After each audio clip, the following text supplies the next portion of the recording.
Welcome to my YouTube channel that's Edu. आज हम बात करने वाले हैं एक्सरसाइज 2.2 के सेकंड वाले क्वेश्चन की। हमारे पास गिवन है 4s square minus 4s plus 1। देखिए ये क्वेश्चन हमें कैसे करना है। हमारे पास गिवन है 4s square minus 4s plus 1। तो सबसे पहले आपको ये जो वैल्यू मिडिल में लिखी है इसे आपको स्प्लिट करनी है, वही पुराना तरीका। अगर आपने फर्स्ट वाले क्वेश्चन की वीडियो नहीं देखी तो प्लीज उसे आप देख लें, तो आपको और अच्छी तरह क्लियर हो जाएगा। पहले आप दिमाग में ही फर्स्ट और लास्ट टर्म का मल्टीप्लाई कर लें, यानी कि coefficient of S square and constant, इन दोनों का मल्टीप्लाई कर लें दिमाग में ही। So it will become 4 into 1 that will be 4। अब मुझे आप दो नंबर ऐसे बताएं जिससे मल्टीप्लाई करके 4 आता हो, लेकिन उन दोनों को जब मैं ऐड करूं या सब्ट्रैक्ट करूं तो मेरे पास मिडिल टर्म आ जाए, that will be minus 4s। So we can write it as 4s square minus 2s minus 2s plus 1। Okay everyone, so now what we have to do in this case. आप देख सकते हैं मेरे पास given है 4s square minus 2s। तो इस पूरे में हम क्या कॉमन ले सकते हैं? We can take 2s as common. So in bracket we are left with 2s minus 1। अब देखिए जो ये वाला पार्ट है जिसे मैं रेड कलर से इंडिकेट कर रहा हूं, ये वाला जो पार्ट है इसमें हमें कुछ भी कॉमन नहीं मिल रहा, लेकिन हम माइनस का 1 कॉमन ले सकते हैं। तो अंदर बचेगा 2s माइनस 1। तो आपने देखा कि ये जो ब्रैकेट के अंदर की वैल्यूज हैं ये सेम आ चुकी हैं। अगर वैल्यूज ब्रैकेट के अंदर की सेम आ चुकी हैं यानी कि क्वेश्चन हमने ठीक किया है। चलिए देखिए ब्रैकेट के बाहर हमारे पास क्या गिवन है 2s और यहां क्या लिखा हुआ है माइनस का 1। ब्रैकेट के अंदर हमारे पास क्या लिखा है 2s माइनस 1। और इन सब दोनों की वैल्यू किसके इक्वल होगी? 0 के इक्वल। और 0 के इक्वल क्यों होगी?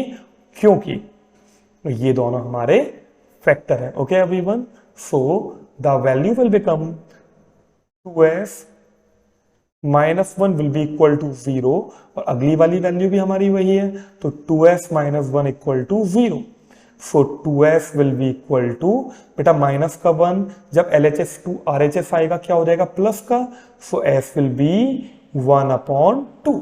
Similarly 2s equal to, when this minus 1 goes from LHS to RHS, it will also become 1. So s will be equal to 1/2। यानी कि बेटा जो हमारा फर्स्ट वाला 0 है, फर्स्ट वाले 0 की हमारी वैल्यू क्या आ गई? माइनस 1/2। और सेकंड वाले 0 की भी हमारी वैल्यू क्या निकल के आ गई?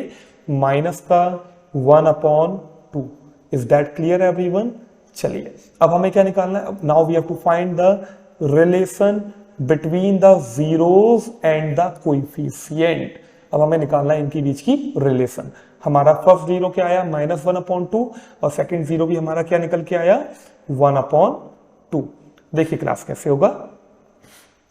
तो हमने क्या किया,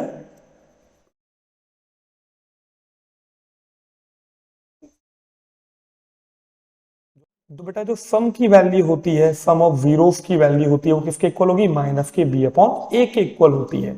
अच्छा, फर्स्ट 0 हमारा क्या है? 1/2। और सेकंड 0 भी हमारा 1/2 है, तो इसकी वैल्यू किसके इक्वल होनी चाहिए? माइनस के b/a के इक्वल। जल्दी से देखते हैं बेटा, कंपेयर करते हैं इसे स्टैंडर्ड फॉर्म के साथ। That will B ax square plus bx plus c। तो देखिए बेटा b की वैल्यू क्या है? माइनस का 4। तो माइनस साइन, क्योंकि माइनस साइन ऑलरेडी हमारा फॉर्मूले में लगा हुआ है, और b की वैल्यू आ गई माइनस का 4 होल अपॉन a। बेटा a की वैल्यू क्या है? 4। So 1/2 plus 1/2 that will be 1 equal to minus minus plus का 4 whole upon 4 that will be equal to 1। So it will be 1 equal to 1। Hence verified. Okay everyone, hence verified. Similarly we can verify for product also. So for product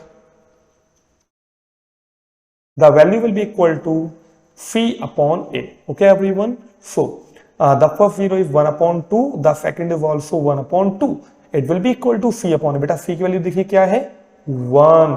और a की value बेटा क्या है? 4। So it will be 1/2 into 1/2, that will be 1/4, should be equal to 1/2. Hence verified. बेटा इस तरह से हम वेरीफाई कर सकते हैं। ओके